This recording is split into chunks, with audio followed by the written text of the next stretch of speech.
بسم الله الرحمن الرحيم.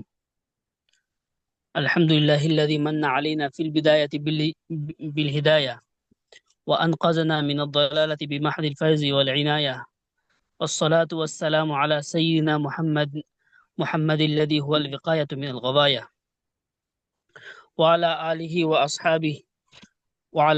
وأصحابه ذوي الرواية والدراية، ضلالة وسلاما لا غاية لهما ولا نهاية۔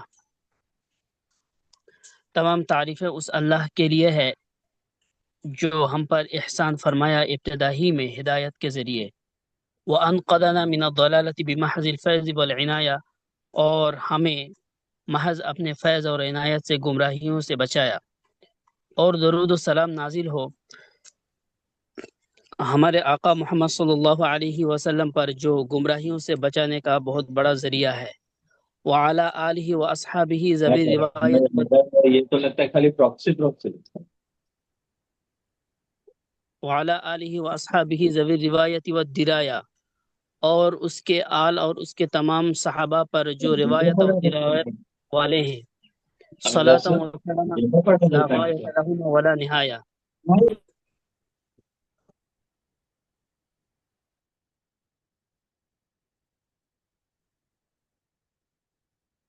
جی آپ اپنا وہ کھول لیں مائک۔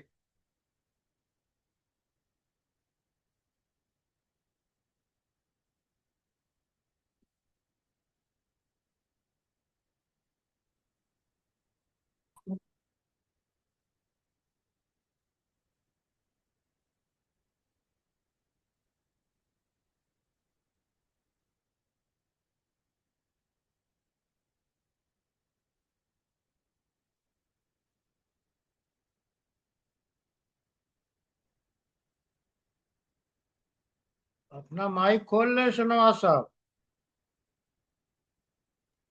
اچھا تو آواز نہیں، شروع سے پڑھتا ہوں حضرت، آواز کھول دیا۔ جی آ رہی ہے جہاں سے، ٹھیک ہے۔ الحمد للہ الذی من علینا فی البدایۃ بالہدایہ وانقذنا من الضلالۃ بمحض الفیض والعنایہ۔ تمام تعریفیں اس اللہ کے لیے ہے جو ہم پر احسان فرمایا ابتدا ہی میں ہدایت کے ذریعے، وانقذنا من الضلالۃ بمحض الفیض والعنایہ، اور ہمیں گمراہیوں سے بچایا محض اپنے فیض اور عنایت سے، والصلاة والسلام علی سیدنا محمد الذی هو الوقایۃ من الغوایہ، اور صلاۃ السلام درود السلام نازل ہو ہمارے آقا محمد صلی اللہ علیہ وسلم پر جو گمراہیوں سے بچانے کا بڑا ذریعہ ہے، وعلی آلہ و اصحابہ ذوی الروایت والدرایا، صلاۃ و سلاما غایۃ لہما ولا نہایہ، اور آپ علیہ الصلاۃ والسلام کے خاندان اور آپ کے تمام صحابہ پر جو روایت اور درایت والے ہیں، ایسا سلامتی اور درود نازل ہو جس کی کوئی انتہا اور نہ کوئی ابتدا ہو۔ اما بعد فیقول افقر الورا المستمسک من رحمت مولاہ باوثق العرا۔ بہر الحمد صلاۃ کے بعد پس مخلوق میں سب سے محتاج اپنے مولا کی مضبوط دستہ کو، رحمت کی مضبوط دستہ کو تھامنے والا محمد امین ابن عمر عابدین ماتوریدی حنفی کہتا ہے، عاملہ مولاہ بلطفہ الخفی، اس کا مولا اس کے ساتھ نرمی کا معاملہ فرمائے۔ ھذا شرح لطیف وضعته علی منظومۃ التي نظمتها فی رسم المفتی۔ یہ ایک عمدہ شرح ہے جس کو میں نے یہ ایک عمدہ شرح ہے جو میں نے اپنی اس نظم کی لکھی ہے، جو میں نے رسم المفتی میں مرتب کیا ہے۔ اوضح به مقاصدها واقید به عوابدها وشواردها۔ اس شرح کے ذریعے میں اس نظم کے مقاصد کی وضاحت کرنا چاہتا ہوں اور اس کے نامانوس اور بدکے ہوئے مسائل کو تحریر میں لانا چاہتا ہوں۔ اسألہ سبحانہ ان یجعلہ خالصا لوجہ الکریم موجبا للفوز العظیم۔ میں اللہ تبارک و تعالی کے بارگاہ میں دست بدعا ہوں کہ وہ اس شرح کو اپنی ذات کے لیے خالص اور بڑی کامیابی کا سبب بنائے۔ فأقول وبه أستعين في كل حين، اب میں کہتا ہوں ہر حال میں انہی سے مدد کا طالبگار ہوں۔ باسمہ الالہی شارع الاحکام مع حمدہ ابدأ فی نظامی، احکام شرعیہ کی تجویز فرمانے والے معبود کے نام سے شروع کرتا ہوں، انہی کی حمد کے ساتھ اپنی نظم کو میں شروع کرتا ہوں۔ ثم الصلاة والسلام سرمدا علی نبی قد اتانا بالہدا، پھر دائمی درود و سلام نازل ہو اس نبی پر جو ہمارے پاس ہدایت کا بانی لے کر آئے ہیں۔ وآلہ وصحبہ الکرام علی ممر الدہر والاعوام، اور آپ کے آل و اولاد اور آپ کے خاندان اور آپ کے آل و اولاد اور آپ کے معزز ساتھیوں پر جب تک کہ زمانہ اور سال گزرتے رہیں۔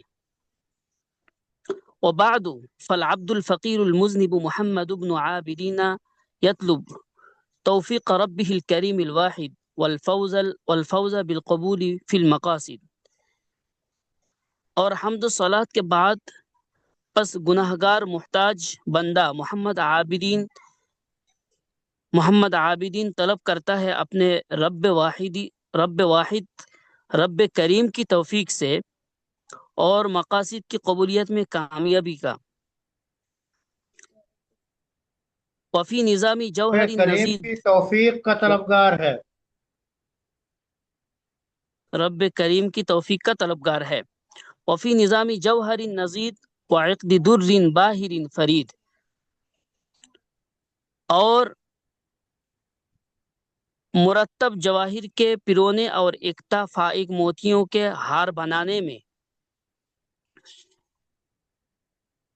وسمیتہ عقود رسم المفتی یحتاجہ العامل او من یفتی، اور میں نے اس نظم کا نام عقود رسم المفتی رکھا جس کے عمل کرنے والے اور فتویٰ دینے والے محتاج ہیں۔ وہا انا اشرع فی المقصود مستمنحا من فیض بحر الجود، اور اب میں اپنی اصل بات کو شروع کرتا ہوں بخشش الہی کے دریا کے فیضان عطیہ کے طلب کرتے ہوئے۔ اعلم بأن الواجب اتباع ما ترجیحه عن اہلہ قد علم او کان ظاہر روایتی ولم یرجح خلاف ذاک فعلم، جان لیجئے کہ اس کی پیروی واجب ہے جس کی ترجیح اصحاب ترجیح کی طرف سے معلوم ہو چکی ہے۔ جان لیجئے کہ اس چیز کی پیروی واجب ہے، اتباع ما، اس چیز کی پیروی واجب ہے، ترجیحہ عن اہلہ، جس کی ترجیح اصحاب ترجیح کی طرف سے قد علمہ جانی گئی ہے۔ او کانا ظاہر روایتی، یا وہ قول ظاہر روایت ہو، ولم یرجح خلاف ذاک، اور ترجیح نہیں دی ہو اصحاب ترجیح نے اس کے علاوہ۔ فعلم، پس یہ بات اچھی طرح جان لیجئے۔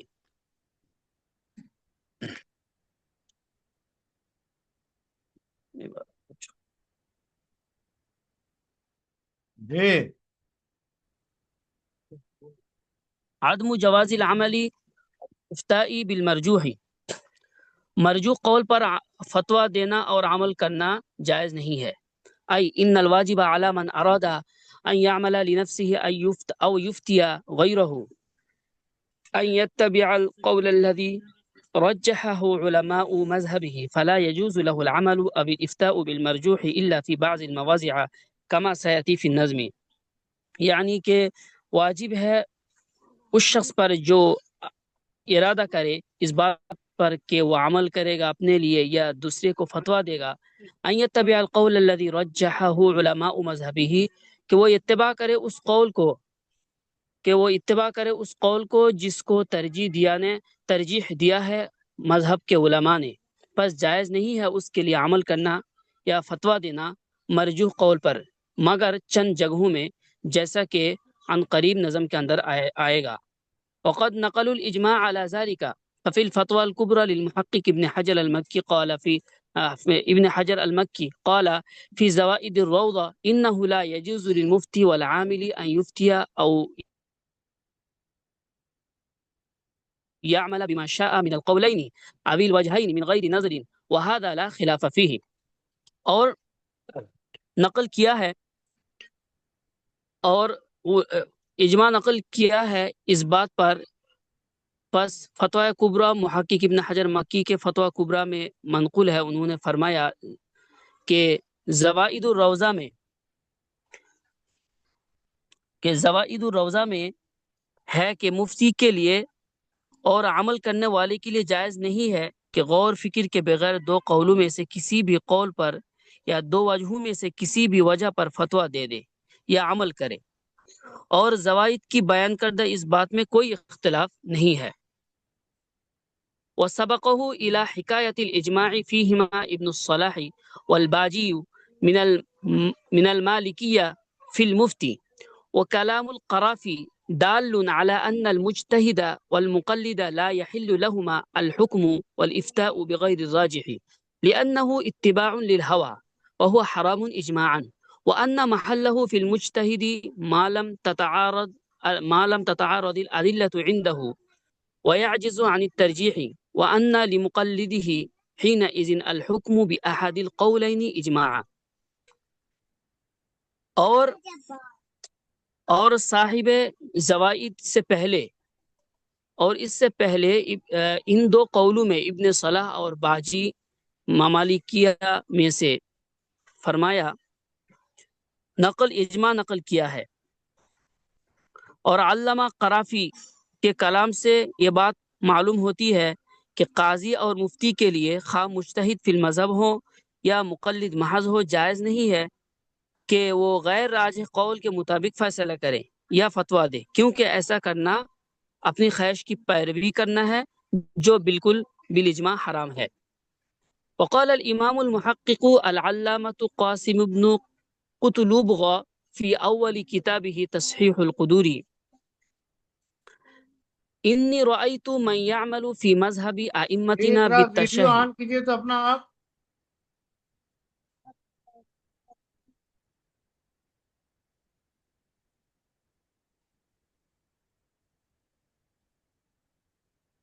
آ رہی ہے حضرت؟ جی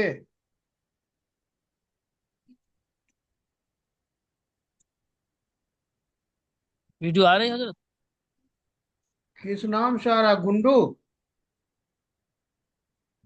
جی نہیں. مشتاق؟ جی جی السلام علیکم. شاہ نواز صاحب سے کہہ رہا ہوں.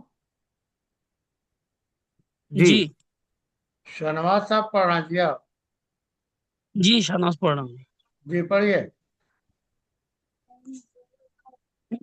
وقال الامام المحقق العلامہ قاسم بن قطلبغ في اول كتابه تصحيح القدور انی رأیت من یعمل فی مذہب ائمتنا بالتشہی حتى سمعت من لفظ بعض القضاة هل سمى حجر فقلت نعم اتباع الهوى حرام والمرجوح في مقابلة الراجح بمنزلة العدم والترجيح بغير مرجح في المتقابلات ممنوع.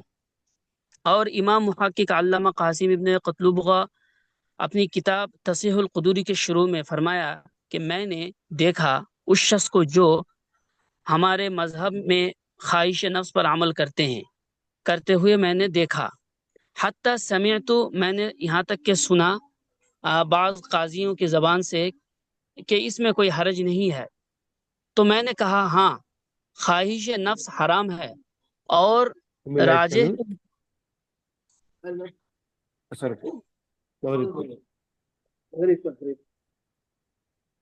بولے مجھے نہیں جانا. حضرت آواز آ رہی ہے؟ جی آ رہے. اور راجح کے مقابلے میں مرجو ایک کالعدم کے درجے میں ہے. راجح کے مقابلے میں مرجو کالعدم کے درجے میں ہے. والترجیح بغیر مرجحین، اور مرجح کے بغیر ترجیح دینا فی المتقابلات، اور ترجیح کے مقابلے میں متعارض اقوال میں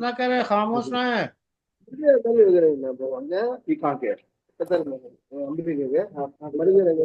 مرنے کا سوال نہیں ہے، آپ کو ٹیکنالوجی کیا ہے جب نکلے تو آپ آواز بند رکھیے۔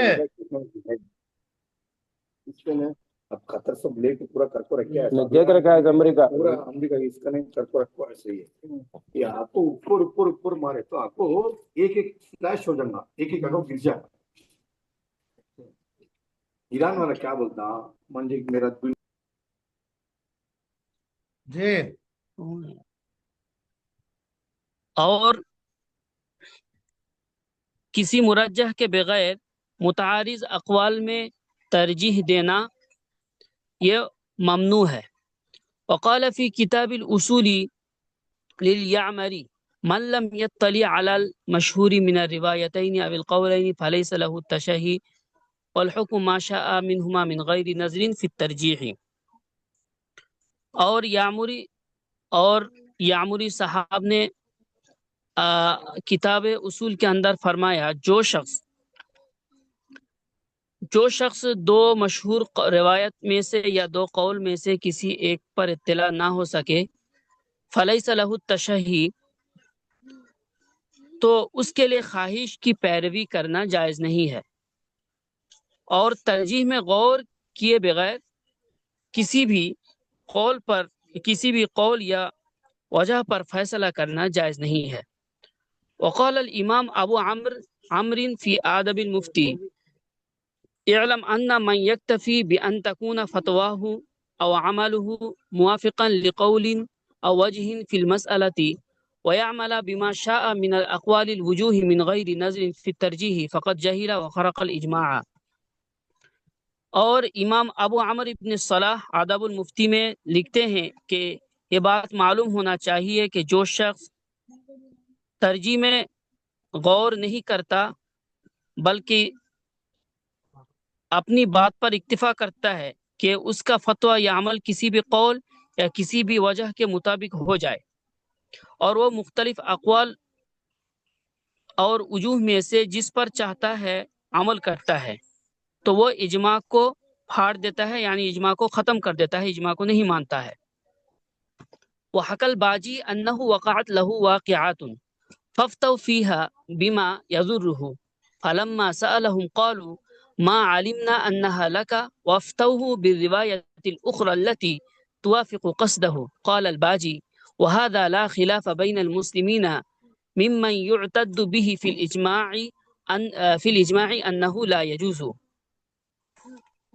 اور علامہ باجی رحمۃ اللہ علیہ نے یہ قصہ نقل فرمایا کہ ان کے ساتھ ایک واقعہ پیش آیا کہ مفتیوں نے اس سلسلہ میں جو فتویٰ دیا وہ علامہ باجی کے خلاف تھا۔ پھر جب علامہ باجی صاحب نے مسئلہ دریافت کیا تو علماء نے معذرت کی اور فرمایا کہ ہمیں معلوم نہیں ہے، یہ آپ کا واقعہ ہے۔ انہوں نے دوسری روایت پر فتویٰ دیا جو باجی کے موافق تھا۔ علامہ باجی کہتے ہیں کہ تمام قابل لحاظ مسلمان کے اجماع سے ایسا کرنا بالکل جائز نہیں ہے۔ قال فی اصول الاقضیہ ولا فرق بین المفتی والحاکم الا ان المفتی مخبر بالحکم والقاضی ملزم به، ثم نقل بعده واما الحکم والفتیا بما هو مرجوح فخلاف الاجماع وسيأتي ما اذا لم يوجد ترجیح لأحد القولین وقول عن اہلہ ای اہل الترجیح اشارۃ الی انہ لا یکتفى بالترجیح ای عالم کانا۔ اور اصول اغذیہ میں ہے کہ مفتی اور قاضی کے درمیان فرق صرف اتنا ہے کہ مفتی خبر دیتا ہے اور قاضی اس کو لازم کر دیتا ہے۔ پھر نقل کیا اس کے بعد کہ بہرحال حکم اور فتویٰ اس چیز کا کہ جو مرجوح ہو یہ اجماع کے خلاف ہے، اور عن قریب آ جائے گی وہ بات کہ جب نہ پایا جائے دو قول میں سے کسی ایک کی پر ترجیح کی بات نہ پائی جائے، اس سلسلے میں بات آ جائے گی۔ وہ قولی اور میرا قول عن اہلہ یعنی اہل ترجیح میں سے اشارہ ہے اس بات کی طرف کہ اکتفا نہیں کیا جائے گا بترجیح ای عالم کانا، کہ کسی بھی عالم کی ترجیح، کسی بھی عالم کی ترجیح اعتبار نہیں ہے، اس کا کوئی اعتبار نہیں ہے۔ فقط قال العلامہ شمس الدین محمد بن سلیمان المشہور بابن کمال باشا فی بعض رسائلہ لا بد للمفتی المقلد ان يعلم حال من يفتي بقوله ولا نعني بذلك معرفته باسمه ونسبه ونسبته الى بلد من البلاد اذ لا يسمن ذلك ولا يغني بل معرفته في الرواية ودرجته في الدراية وطبقته من طبقات الفقهاء ليكون على بصيرة وافية في التمييز بين القائلين المتخالفين وقدرة كافية في الترجيح بين القولين المتعارضين۔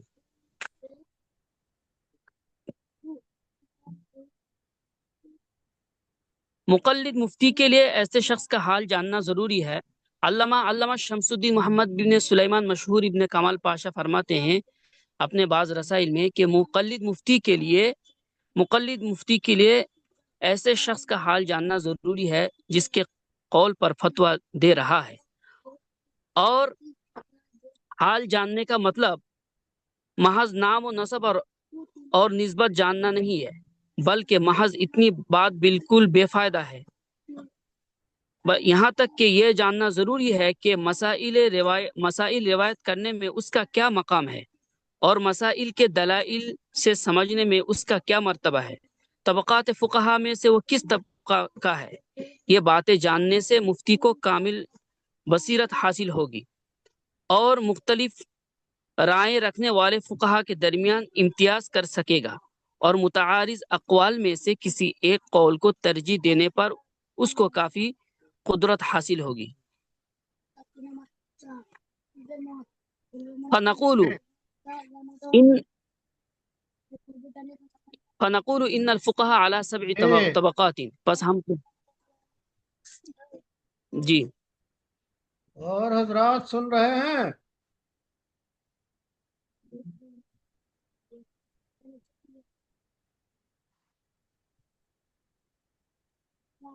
جی سن رہے ہیں۔ اور کسی کی طرف سے کوئی اس پہ سوال جواب نہیں ہو رہا ہے؟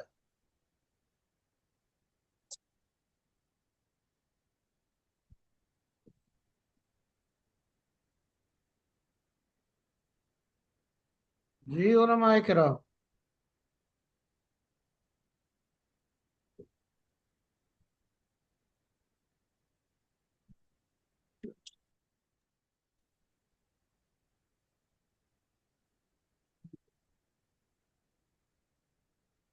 مولانا مشتاق صاحب،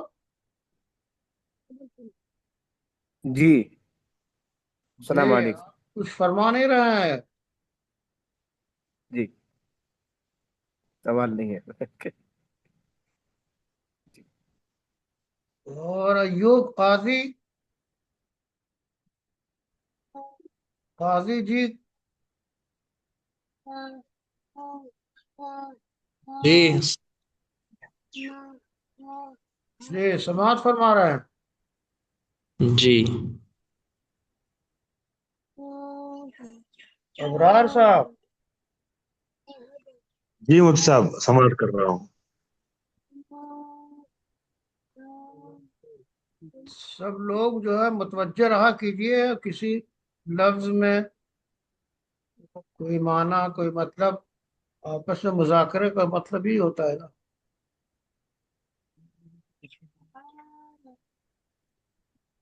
جی کل کون سا آپ پڑھیں گے؟